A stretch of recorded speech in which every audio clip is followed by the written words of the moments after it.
السلام عليكم، أنا أخوكم عبد الله طارق، أحييكم جميعا. بالبداية أتمنى نصلي على النبي محمد وعلى آل محمد. ومن أحياها فكأنما أحيا الناس جميعا. هاي المسكينة الكل يتذكرها، عالجتها من الجرب سابقا.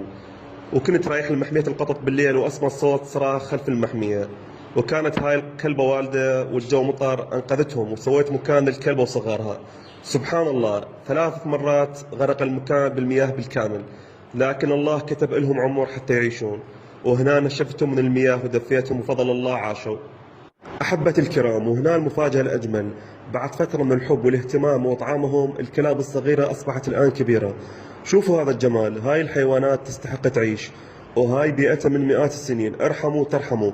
والحمد لله، بعد ما كانوا يصارعون الموت الآن أصبح عمرهم قرابة 3 أشهر.